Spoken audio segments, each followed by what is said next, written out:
नमस्कार मित्रांनो, आपण आधीच पाहिल्याप्रमाणे समरूपता या भूमितीच्या पहिल्या धड्यातील 3 गुणधर्म आज आपण शिकलेलो आहोत. त्यातील पहिला गुणधर्म असा आहे की दोन त्रिकोणांच्या क्षेत्रफळाचे गुणोत्तर हे त्यांच्या संगत पाया आणि उंची यांच्या गुणाकाराच्या गुणोत्तराएवढे असते. दुसरा गुणधर्म आपण पाहिला की जर अशा दोन त्रिकोणांची उंची समान असेल तर त्यांच्या क्षेत्रफळाचे गुणोत्तर हे त्यांच्या संगत पायांच्या प्रमाणामध्ये असते. तसेच तिसरा गुणधर्म आपण शिकलो की जर या दोन त्रिकोणांचं जर त्यांचा पाया समान असेल तर त्या दोन त्रिकोणांच्या क्षेत्रफळाचे गुणोत्तर हे त्यांच्या उंचीच्या प्रमाणामध्ये असते. मित्रांनो, याच 3 गुणधर्मांवर आधारित आपण सराव संच 1.1 म्हणजेच पहिला सराव संच आपण पाहणार आहोत. त्या पहिल्या सराव संचामध्ये एकूण 5 उदाहरणे आहेत. त्यातील पहिलं उदाहरण आपण आज या ठिकाणी पाहणार आहोत. तर पहिल्या उदाहरणामध्ये आपल्याला दिलेलं आहे बघा, एका त्रिकोणाचा पाया 9 आहे तर उंची 5 आहे. त्याचप्रमाणे एक दुसरा त्रिकोण आहे, त्याचा पाया हा 10 व उंची 6 आहे. तर त्या त्रिकोणांच्या क्षेत्रफळाचे गुणोत्तर काढा. मित्रांनो, या ठिकाणी आपल्याला 2 वेगवेगळे त्रिकोण दिलेले असून याच्यामध्ये पाया आणि उंची दिलेली आहे. तर आपण या ठिकाणी आता पाहू शकता की पहिल्या त्रिकोणासाठी आपण पाया हा B1 घेतलेला आहे. त्याची आपल्याला जी काही लांबी दिलेली असेल ती 9 एकक दिलेली आहे. त्याचप्रमाणे उंची जी आहे ती आपण H1 घेतलेली आहे आणि त्याची उंची ही 5 एकक आपल्याला दिलेली आहे. तसेच दुसऱ्या त्रिकोणासाठी आपण आता घेणार आहोत, पाया हा B2 आपण घेतलेला आहे आणि त्या B2साठी आपल्याला किंमत जी आहे ती आहे 10 एकक. आता उंची जी आहे, त्या दुसऱ्या त्रिकोणाची जी उंची आहे ती आहे 6 एकक. मित्रांनो, अशा प्रकारे आपण पाहू शकता की आपण आता पहिल्या त्रिकोणाचे क्षेत्रफळ म्हणजेच आपण A1 घेतलेलं आहे, तर दुसऱ्या त्रिकोणाचे क्षेत्रफळ आपण A2 घेणार आहोत. मग आता आपल्याला 2 त्रिकोणांच्या क्षेत्रफळाचे गुणोत्तर काढायचे आहे. म्हणून A1 चे गुणोत्तर A2 बरोबर म्हणजेच A1 छेदस्थानी A2 बरोबर आपल्याला सूत्र माहिती आहे, 2 त्रिकोणांच्या क्षेत्रफळाचे गुणोत्तर हे त्यांच्या संगत पाया आणि उंची यांच्या गुणाकाराच्या गुणोत्तराएवढे असते. मित्रांनो, याचमुळे आपण आता या ठिकाणी घेणार आहोत B1 म्हणजे बेस म्हणजे पाया गुणिले उंची, पहिल्या त्रिकोणाचा पाया गुणिले उंची छेदस्थानी दुसऱ्या त्रिकोणाचा पाया गुणिले उंची म्हणजेच B2 गुणिले H2. आता आपल्याला ज्याप्रमाणे त्यांच्या किमती माहीत आहेत, आपण आता सूत्रामध्ये फक्त आपण किंमत टाकणार आहोत या ठिकाणी. तर पहिलं जे आहे ते B1 आपला 9 आहे गुणिले 5, तर आपला B2 गुणिले H2 म्हणजे 10 गुणिले 6. आता या ठिकाणी आपल्याला भाग देता येईल. तर कसा भाग देणार आहोत आपण, 5 एक 5, 5 दुणे 10, त्याचप्रमाणे 3 दुणे 6, 3 त्रिक 9. अशा प्रकारे खाली जी शिल्लक राहिलेलं आहे मित्रांनो ते आपण पाहू शकता. 3 गुणिले 1 छेदस्थानी 2 गुणिले 2 म्हणजेच आपलं उत्तर जे येणार आहे गुणोत्तर ते आहे 3/4. हे झालं आपलं 2 त्रिकोणांच्या क्षेत्रफळाचे गुणोत्तर. आपल्याला गुणोत्तर जे आहे उत्तर ते आहे 3/4 म्हणजेच आपल्याला हवं असणारं उत्तर 3/4 आहे. आता आपण दुसऱ्या उदाहरणाकडे जाणार आहोत. दुसरं उदाहरण पाहूयात. या दुसऱ्या उदाहरणामध्ये आपण आकृतीमध्ये पाहू शकता मित्रांनो, आकृतीमध्ये पाहू शकता आपल्याला 2 त्रिकोण दिसत असतील, त्रिकोण ABC आणि त्रिकोण ADB. पाहूयात. आकृतीमध्ये BC लंब AB, हा जो BC आहे तो ABला लंब आहे आणि AD लंब AD लंब AB म्हणजे AD हा सुद्धा त्या ABवर लंब टाकलेला आहे. जर BCची लांबी, ही जी उंची दिसते तुम्हाला, ही BCची लांबी ही 4 दिलेली आहे मित्रांनो, 4 आहे. त्याचप्रमाणे आपण जर पाहिलं तर ही ADची जी लांबी आहे ती ADची लांबी मित्रांनो 8 दिलेली आहे आपल्याला. आता 8 दिलेली आहे, तर त्यांनी प्रश्न असा विचारलेला आहे की एरिया ऑफ ट्रायंगल ABC चे एरिया ऑफ ट्रायंगल ABDशी गुणोत्तर काय, म्हणजेच ABC आणि ABD यांचं आपल्याला काय काढायचं, क्षेत्रफळाचं गुणोत्तर काढायचं आहे. तर मित्रांनो, खूप सोपं आहे हे गणितसुद्धा. आता आपल्याला गुणधर्म कोणता आपण पाहायचा ते पाहूयात. आता त्रिकोण ABC आणि ABD म्हणजे ABC हा जो त्रिकोण आहे तो आणि ABD हा जो दुसरा त्रिकोण आहे तो, या दोन्ही त्रिकोणांमध्ये मित्रांनो हा जो पाया AB आहे तो पाया AB हा समान पाया आहे. आता आपल्याला सूत्र निवडण्यासाठी खूप सोपं झालं. आता ज्या आपण एका ठिकाणी पाहिलं होतं गुणधर्म क्रमांक 2, जर पाया समान असेल तर दिलेल्या त्रिकोणांची क्षेत्रफळं ही त्यांच्या संगत उंचीच्या प्रमाणामध्ये असतात. मग आता त्रिकोण ABC मध्ये जर तुम्ही पाहिलं असेल, त्रिकोण ABC मध्ये उंची जी आहे ती उंची आहे BC. मग आपण या ठिकाणी लिहिणार आहोत BC. तर त्रिकोण ABD मध्ये जी उंची आहे ती आहे AD. आणि आपण आता कारण देतोय मित्रांनो की समान पाया असणारे त्रिकोण, म्हणून त्यांचं समान पाया असणाऱ्या त्रिकोणांचे क्षेत्रफळाचे गुणोत्तर हे त्यांच्या उंचीच्या प्रमाणामध्ये असते, म्हणून आपण उंची घेतलेली आहे दोन्ही त्रिकोणांची. आता BCची जी लांबी आहे ती आहे 4 एकक आणि जी AD आहे ती ADची लांबी आहे 8 एकक. आता इथं भाग जातोय म्हणून आपण भाग देणार आहोत. 4 एक 4 आणि 4 दुणे 8, म्हणजे आपलं जे गुणोत्तर आलं आहे ते आहे 1/2. मित्रांनो, अशा प्रकारे आपणाला जे हवं आहे ते जे गुणोत्तर आहे ते दोन त्रिकोणांच्या क्षेत्रफळाचे गुणोत्तर ते आहे 1/2. मित्रांनो, इथं आपण कोणता गुणधर्म वापरला, तर ज्या दोन त्रिकोणांचा पाया समान असतो त्या दोन त्रिकोणांच्या क्षेत्रफळाचे गुणोत्तर हे त्यांच्या उंचीच्या प्रमाणामध्ये असते. मित्रांनो, आता आपण तिसऱ्या उदाहरणाकडे जाणार आहोत. तिसऱ्या उदाहरणामध्ये आपण सहज पाहू शकता, हे खूप सोपं गणित आहे. याच्यामध्ये तुम्ही पाहू शकता आकृती जर आपण पाहिली तर आकृतीमध्ये जो आहे तो PS हा जो PS असतो आहे तो PS हा RQ या बाजूवर टाकलेला एक लंब आहे. तर QT हा सुद्धा बाजू PR वर टाकलेला एक लंब आहे. म्हणजे PR वर एक QT लंब आहे आणि PS हा RQ वर एक लंब आहे. आता त्यांनी देताना आपल्याला हा जो PQ आणि RQ या दोघांची सुद्धा जी मापं दिलेली आहेत ती 6 आहेत. RQ 6 आणि PQ सुद्धा 6 आहे. तर PR म्हणजे ही बाजू, ही जी PR आहे ती 12 आहे. त्यांनी प्रश्न असा विचारलेला आहे मित्रांनो की QTची लांबी किती असेल. आपण पाहू शकतो दिलेल्या किमती तुम्ही लिहू शकता आकृतीमध्ये. हा 6 आहे, त्याचप्रमाणे हा सुद्धा 6 आहे. तर हा जो आहे तो पूर्ण 12 आहे. 12 आहे आणि आपल्याला विचारलं आहे की या QTची लांबी काय असणार आहे. मित्रांनो, खूप सोपं आहे, आपण काढू शकता. पाहू शकता बघा, त्रिकोण PQR जो आहे त्रिकोण PQR मध्ये पाया PR असताना उंची असते QT. तर त्रिकोण PQ आणि R मध्ये जर पाया RQ असेल तर उंची असते मित्रांनो PS. म्हणजे एकाच त्रिकोणाच्या दोन पाया वेगवेगळे आहेत आणि दोन उंचीसुद्धा आहेत. मग म्हणून आपल्याला नेहमीच्या सूत्रानुसार आपल्याला गुणधर्म माहिती आहे की दोन त्रिकोणांच्या क्षेत्रफळाचे गुणोत्तर हे त्यांच्या संगत पाया आणि उंची यांच्या गुणाकाराच्या गुणोत्तरा एवढे असते. तर तोच गुणधर्म आपण एकाच त्रिकोणामध्ये सुद्धा वापरू शकतो, कारण का इथे दोन पाया आणि दोन उंची आहेत. मग त्रिकोण एरिया ऑफ ट्रायंगल PQR चे एरिया ऑफ ट्रायंगल PQRशी असणारे गुणोत्तर आपण घेणार आहोत. तर ते गुणोत्तर असेल त्यांच्या पाया आणि उंचीच्या गुणाकाराच्या प्रमाणामध्ये. मग आपला पहिला जो पाया आहे तो आपण घेऊयात PR गुणिले आपला आहे QT. तर दुसरा जो आहे आपला तो आहे QR गुणिले PS.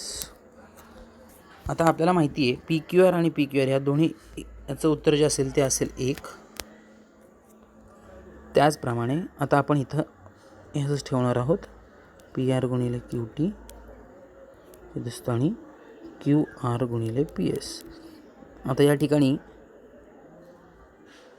आपल्याला हे जे दिसते पूर्ण हे या ठिकाणी भागिले आहे ते बरोबर चिन्हाच्या डाव्या बाजूला आल्यानंतर ते इकडे गुणाकारामध्ये येणार आहे.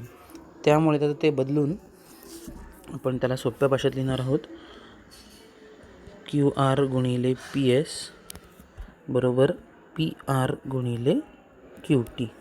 आता आपल्याला ज्या किमती माहिती आहेत त्या किमती आपण टाकणार आहोत.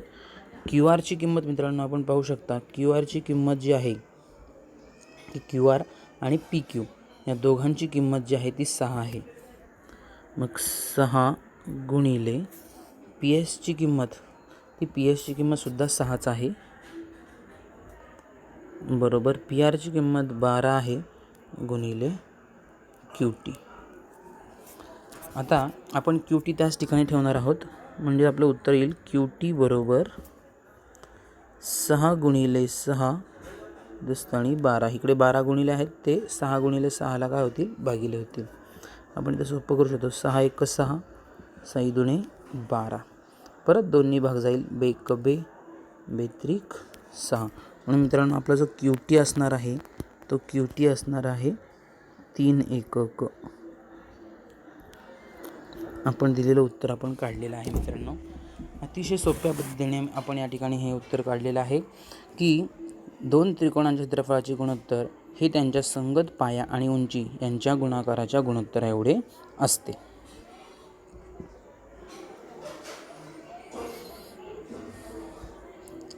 चला मित्रांनो आता आपण चौथ्या उदाहरणाकडे वळूयात. या उदाहरणामध्ये आपण पाहू शकता आकृतीमध्ये ए पी हा लंब आहे बी सीला. ए पी हा लंब आहे रेख बी सीला. त्याचप्रमाणे ए डी आणि हा बी सी हे एकमेकांना दोन समांतर असणाऱ्या रेषा त्या ठिकाणी दिलेल्या आहेत. आणि आपल्याला त्या ठिकाणी उत्तर आपल्याला शोधायचं आहे की area of triangle A B C, area of triangle A B C आणि त्याचं गुणोत्तर आपल्याला शोधायचं आहे area of triangle B D C. या दोन त्रिकोणांचं आपल्याला काय करायचं आहे तर त्यांचं क्षेत्रफळाचं गुणोत्तर काढायचं आहे. चला तर मग वळूयात. या ठिकाणी आपल्याला थोडंसं रचना करावी लागणार आहे. आकृतीमध्ये आपण काय करणार आहोत तर या रेख बी सीवर बिंदू डी मधून एक लंब टाकणार आहोत. चला तर आधी आपण लंब काढून घेऊयात. एक लंब टाकला, त्याला आपण नाव देऊयात डी क्यू. हा लंब टाकल्यानंतर बघा आपण आता लिहिलेलं आहे की डी क्यू हा बी सीला लंब टाकलेला आहे. डी क्यू लंब बी सी कसा केलेला आहे तर सी हा बी आणि क्यूच्या दरम्यान आहे. आता आपल्याला माहिती आहे की ए डी आणि बी सी ह्या दोन समांतर रेषा आहेत, म्हणून ए डी आणि बी सी हे समांतर आहे. आपण पक्षामध्ये इथं लिहिलेलं आहे. आता पुढे म्हणून काय केलेलं आहे तर ए पी आणि डी क्यू हे जे आहे हे अंतर हे काय आहे तर एकरूप आहे. बघा ए पी आणि डी क्यू हे अंतर समान आहे. का समान आहे तर गुणधर्म आहे दोन समांतर रेषा आणि त्यांच्यामधील लंबांतर म्हणजेच ए पी आणि डी क्यू हे नेहमी काय असते तर एकरूप असतं, समान असतं. म्हणून आपण त्या ठिकाणी त्याला समीकरण नंबर 1 दिलेलं आहे आणि त्याला कारण दिलेलं आहे दोन समांतर रेषांमधील लंबांतर समान असते. त्यानंतर आता आपण त्रिकोण ए बी सी आणि बी सी डी हे दोन त्रिकोणामध्ये आपल्याला गुणोत्तर पाहायचं आहे. तर या दोन त्रिकोणामध्ये गुणोत्तर पाहताना मित्रांनो पाहू शकता तुम्ही ए बी सी आणि बी सी डी या दोन्ही त्रिकोणामध्ये जर पाहिलं तुम्ही तर पाया जो आहे बी सी हा पाया समान आहे मित्रांनो. पाया काय आहे तर समान आहे. म्हणून आपण इथं त्या ठिकाणी लिहिलेलं आहे की त्रिकोण ए बी सी आणि बी सी डीमध्ये पाया बी सी हा समान आहे. मग आता पाया समान आहे म्हणून त्या त्रिकोणांच्या क्षेत्रफळाचे गुणोत्तर हे त्यांच्या संगत उंचीच्या प्रमाणामध्ये असते. मग दोन्ही त्रिकोणांची उंची आपण पाहिलेली आहे, ती आहे ए पी आणि डी क्यू. एकाची ए पी आहे तर दुसऱ्याची डी क्यू. मग ए बी सीमध्ये उंची आहे ए पी तर बी सी डीमध्ये उंची आहे क्यू डी. परंतु आपण या ठिकाणी कारण लिहिलेलं आहे समान पाया असणारे त्रिकोण म्हणून क्षेत्रफळांची गुणोत्तर हे त्यांच्या उंचीच्या प्रमाणामध्ये. आता आपल्याला माहिती आहे समीकरण 1 नुसार आपण काय घेतलेलं आहे ए पी आणि क्यू डी हे दोन्ही काय आहेत तर समान आहे. म्हणून ए पी आणि ए पी बरोबर, म्हणून हे दोन्ही सुद्धा समानच आहेत म्हणून ह्याचं उत्तर येईल 1.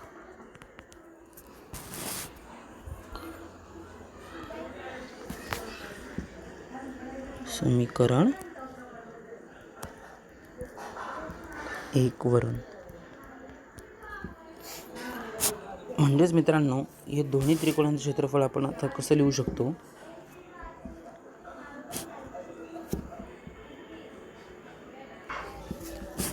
म्हणून मित्रांनो, आपण आता आपलं गुणोत्तर आपल्याला मिळालेलं आहे 1 आहे. तर ते लिहिताना कसं लिहिणार आहोत आपण?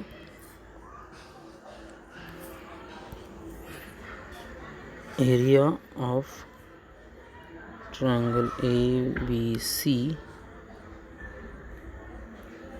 गुणोत्तर एरिया ऑफ ट्रायंगल BCD बरोबर 1:1 असं या ठिकाणी आपल्याला हवं असणारं उत्तर मिळत आहे.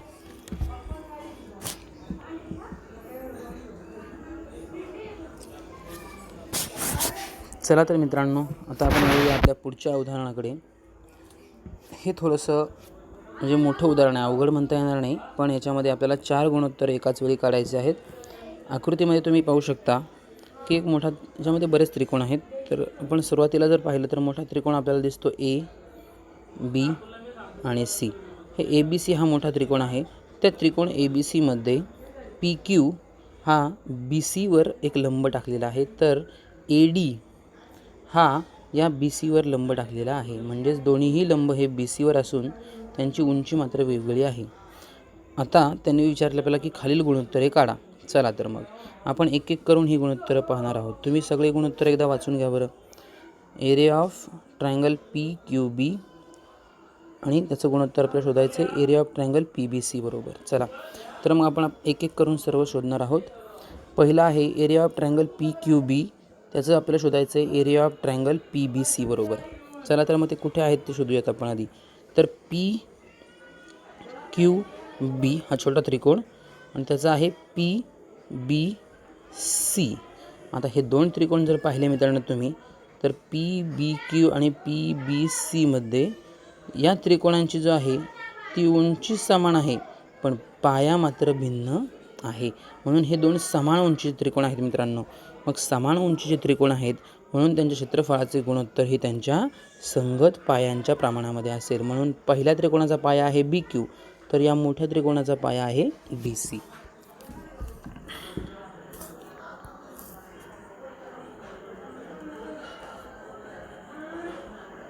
आणि आपण कारण लिहिणार आहोत समान उंची असणारे त्रिकोण, म्हणून क्षेत्रफळ हे त्यांच्या संगत पायांच्या प्रमाणामध्ये आहे.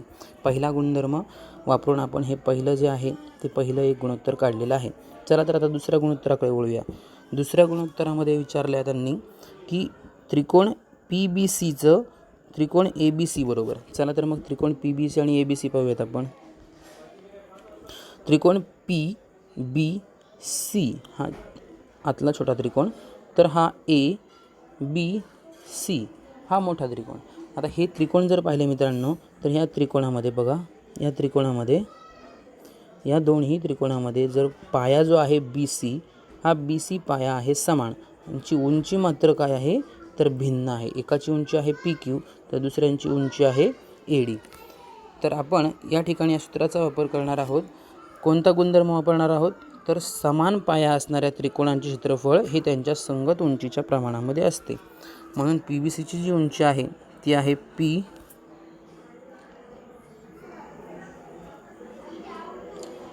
PQ आणि AD. PQ आणि ABCची उंची आहे AD. मित्रांनो, हे आहे आपल्याला हवं असणारं दुसऱ्या गुणोत्तराचं उत्तर. चला तर आता आपण तिसऱ्या गुणोत्तराकडे वळूया. तिसऱ्या गुणोत्तरामध्ये त्रिकोण आहे ABC आणि ADC.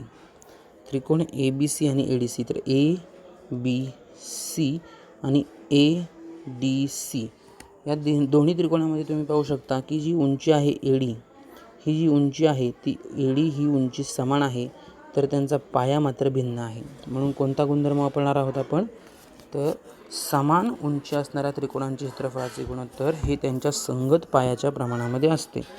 म्हणून ABCचा जो आहे तो ABCचा पाया आहे आपला BC आणि ADCचा जो पाया आहे तुम्ही पाहू शकता ADCचा पाया आहे DC.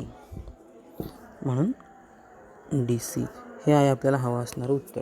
चला तर आता तिसरं शेवटचं आणि चौथं आणि शेवटचं आपण पाहू शकतो. आता यामध्ये ए डी सी आणि पी क्यू सी हे दोन त्रिकोण आहेत. ए डी सी त्रिकोण ए डी सी आणि त्रिकोण पी क्यू सी. आता या दोनही त्रिकोणामध्ये उंची, एका त्रिकोणाची उंची पी क्यू, दुसऱ्याची ए डी आहे. एकाचा पाया क्यू सी आहे, दुसऱ्याचा पाया डी सी आहे, म्हणजे दोनही समान नाहीत. तर मग आपण तिसरा गुणधर्म वापरणार आहोत. कोणता गुणधर्म? दोन त्रिकोणाच्या क्षेत्रफळाचे गुणोत्तर हे त्यांच्या संगत पाया आणि उंची यांच्या गुणाकाराच्या गुणोत्तरा एवढे असते. मित्रांनो, म्हणून त्या ठिकाणी आपण पाया ए डी सीचा पाया आणि उंची पाहणार आहोत. ए डी सीचा पाया काय आहे? ए डी सी या त्रिकोणाचा पाया आहे डी सी, तर उंची आहे ए डी, म्हणून डी सी गुणिले ए डी.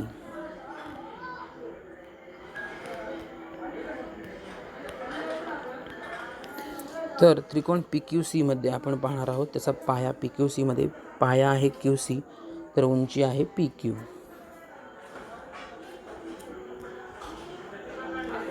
हे आपल्याला हवं असणारं उत्तर. अशा प्रकारे आपण आज या तीनही गुणधर्मांवर आधारित असणारी बरीच उदाहरणं पाहिली. आपण भाग 1मध्ये सुद्धा पाहिलं असेल या व्हिडिओच्या, आणि भाग 2मध्ये सुद्धा आपण 5 उदाहरणं पाहिलेली आहेत. अशी आपण बरीच उदाहरणं यावर पाहिलेली आहेत. तर आपण सर्वांनी याचा चांगला सराव करावा, आणि त्यातून जर काही आपल्याला अडत असेल तर आपण आमच्या चॅनलवर याचा एक म्हणजे प्रश्न विचारू शकता. आम्ही लवकरच त्याला उत्तर देण्याचा प्रयत्न करू. धन्यवाद.